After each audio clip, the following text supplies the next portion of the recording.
안녕하세요. 5월 25일 목요일 아침입니다. 말씀과 함께 새롭게 오는 소망의 아침을 시작하겠습니다.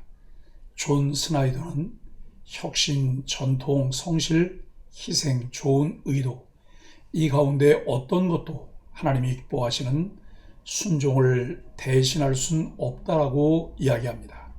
창세기 17장 15절로 27절까지 말씀을 본문으로 하여 순종하는 믿음은 언약에 대한 올바른 인식과 반응의 결과라고 하는 주제로 함께 은혜를 나누기를 원합니다. 아브라함에게 아브라함으로 새 이름을 주시며 사명을 일깨워 주셨던 하나님께서 사례를 사라라 부르시며 그가 여러 민족의 어머니가 되리라고 약속하십니다. 아브라함은 웃으며 늙은 사라가 어떻게 출산하겠느냐고 생각하지만 하나님은 사라가 낳을 아들 이름을 이삭이라 하라고 명하십니다. 아브라함과 그 집의 모든 남자가 하나님 말씀대로 할례를 받습니다. 아브라함의 이야기에서 하나님의 신실하심이 매우 중요합니다. 신실하신 하나님은 반드시 약속을 지키십니다. 아브라함과 사라는 아들을 낳게 될 것이라는 하나님의 말씀을 듣고 웃었습니다. 이들이 처한 현실로 인해 하나님 약속의 말씀을 신뢰하지 않았습니다. 그러나 하나님은 이삭을 낳게 하심으로 그들에게 진짜 웃음을 선물하십니다. 우리의 믿음은 유연하고 연약하지만 하나님의 신실하심은 변함없고 완전합니다. 우리에게 진짜 웃음을 주실 수 있는 분은 신실하신 하나님이십니다. 바른 신앙을 갖게 되는 것은 하나님을 아는 지식이 우리 안에 담겨질 때이며 그 결과로 믿을 만한 사람으로 변화됩니다. 아브라함이 99세가 되었습니다. 그에게 이스마엘이 있었으니 아브라함에게 여하튼 아들이 생겼습니다. 하지만 하나님은 사라의 이름을 사라로 바꿔주시면서 그녀가 아들을 낳을 것이라고 약속하십니다. 이 약속은 과거의 여느 약속과 차이점이 있습니다. 후손에 대한 약속은 그전부터 있었지만 이번 약속은 정확한 시기를 명시하기 때문입니다.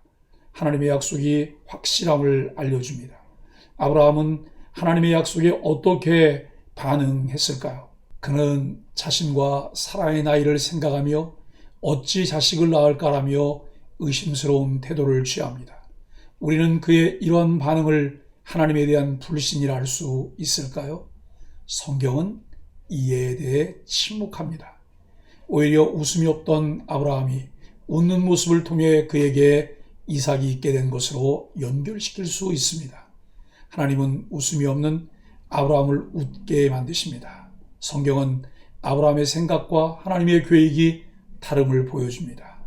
내 생각과 계획을 내려놓고 하나님을 알아가는 것이 신앙의 길입니다. 그리고 그것이 하나님의 은혜입니다.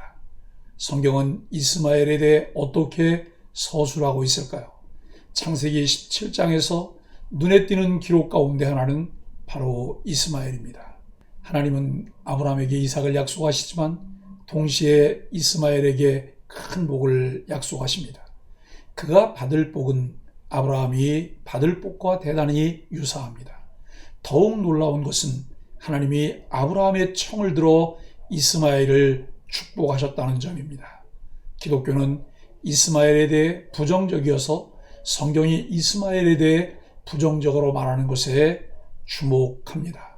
그러나 우리는 성경 기록 자체에 집중해야 합니다. 하나님은 이스마엘에 대해 생육하고 번성하는 것을 넘어 그에게서 12두령이 나올 것이라고 약속하십니다. 이스마엘이 번성한 것은 하나님의 축복이 이루어졌음을 의미하며 하나님의 살아계심을 보여줍니다. 아브라함은 하나님의 언약이 자신을 통해서만 이루어지면 된다는 오해를 오랫동안 하고 있었습니다. 그래서 하나님이 말씀하신 바가 자신의 씨를 통해 성취되면 상관없다고 생각했을지 모릅니다. 그러나 하나님은 반드시 그의 아내 사라를 통해 약속의 아들을 얻게 될 것이라고 선언하심으로써 아브라함이 품었던 오해의 종지부를 찍으십니다. 15절로 18절은 아브라함의 웃음입니다. 하나님은 사라의 이름을 사라로 바꿔주시고 사라가 낳을 아들을 통해서 당신의 언약을 세우실 것이라고 분명하게 선언하십니다. 이로써 하나님은 사라가 아브라함과 더불어 열방의 조상으로서 만일의 존경과 사랑을 한 몸에 받게 하겠다고 약속하셨습니다. 이처럼 하나님께 택함받은 자는 실로 존귀한 자가 됩니다. 우리도 죄인이었지만 하나님의 주권적인 선택으로 존귀한 자가 되었습니다. 사라에 대한 하나님의 약속을 아브라함은 가능성 없는 일로 여기고 마음속으로 헛웃음을 짓고 말았습니다. 전능하신 하나님보다 90세 늙은 아내의 상태를 먼저 생각한 결과입니다. 이러한 아브라함의 태도는 하나님의 약속을 여전히 신뢰하지 못하는 태도였고 열방의 아버지가 될 자에게 합당하지 않은 태도였습니다. 그러나 하나님은 전능하신 분이기에 당신의 계획을 능히 이루심으로 아브라함의 불신의 웃음을 감격의 웃음으로 바꾸십니다. 19절로 22절은 아들의 이름은 이삭입니다. 하나님의 약속보다는 현실적인 가능성만을 생각하고 있는 아브라함의 생각을 하나님은 단호하게 바로잡으십니다. 사라가 아들을 낳을 것이라고 분명하게 선포하시며 웃음이라는 뜻의 이삭이라는 이름까지 정해 주십니다. 이처럼 하나님은 아브라함이 믿을 때까지 계속 말씀해 주십니다. 하나님은 우리가 당신의 약속을 믿지 못하고 온전하게 살지 못함에도 불구하고 결코 우리를 버리지 않으십니다. 오히려 그 과정을 통해 우리의 믿음을 자라게 하셔서 결국에는 말로 형용할 수 없는 기쁨으로 하나님을 찬미하게 하시는 자비로운 분입니다. 하나님은 이스마엘에게도 복을 주시며 그를 크게 번성하겠다고 약속하십니다. 비록 이스마엘은 하나님의 약속을 받은 자손이 아니지만 하나님은 그에게도 복을 주셔서 12두령을 약속하십니다. 곧 이스라엘의 12지파와 마찬가지로 이스마엘의 후손도 12종족이 되게 하겠다고 약속하십니다. 비록 이스마엘의 출생이 아브라함과 사라가 하나님을 신뢰하지 못한 결과였지만 그에게도 긍휼과 자비를 베푸십니다. 23절로 27절은 말씀대로 할례를 행함입니다. 아브라함은 하나님이 말씀하신 대로 그의 집에 속한 모든 남자에게 할례를 시행하게 합니다. 아브라함은 이제 하나님의 말씀에 대해 그 어떤 회의나 의심을 품지 않습니다. 또한 인간의 지혜로 가감하지 않고 오직 하나님을 전적으로 의뢰하는 믿음으로 하나님이 명령하신 대로 철저하게 순종합니다. 이와 같이 우리도 하나님의 말씀에 대해서는 그것이 비록 인간의 이성과 판단으로는 불합리하고 이해가 되지 않는다 할지라도 절대적이고 온전하게 순종해야 합니다.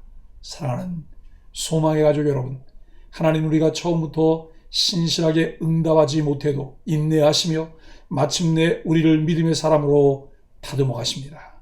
아브라함이 되는 과정에서 하나님의 무조건적인 사랑, 그리고 그 사랑을 이루시는 변함없는 신실하심을 배우게 됩니다. 아브라함이 될 수 있었던 것은 철저한 하나님의 기다리심과 은혜였음을 깨닫습니다. 하나님의 선한 사명을 감당할 믿음의 조상으로 만들어지는 과정을 눈여겨보면서 많은 실수와 허물이 있음에도 결국 아브라함이 하나님의 벗이 되게 하시는 신실하신 하나님을 바라봅니다. 그러니 지금 우리의 부족함과 연약함에 위축되지 말고 하나님의 은혜를 구하며 그를 아는 바른 지식을 갖도록 꾸준함으로 힘써 봅시다. 전능하신 능력으로 계획하신 일을 이루어 가시는 하나님을 신뢰하며 감사와 믿음으로 순종하는 것은 언약에 대한 올바른 인식과 반응의 결과입니다. 힘써 여호와 하나님을 알아가며 온전한 믿음에 굳게 서는 소망의 가족들이 되기를 예수 그리스도의 이름으로 간절히 축복합니다. 함께 기도하겠습니다. 하나님, 현실의 벽보다 훨씬 높은 하나님의 계획에 압도되어 우리의 영혼이 떨립니다. 이삭이 잉태되기도 전에 그의 존재에 대한 약속과 이름을 먼저 주신 하나님, 지금은 눈에 보이지 않으나 하나님 약속의 실체를 보게 될 그날을 기대합니다. 의심의 웃음이 감격의 웃음이 되게 하여 주옵소서. 예수님의 이름으로 간절히 기도합니다. 아멘.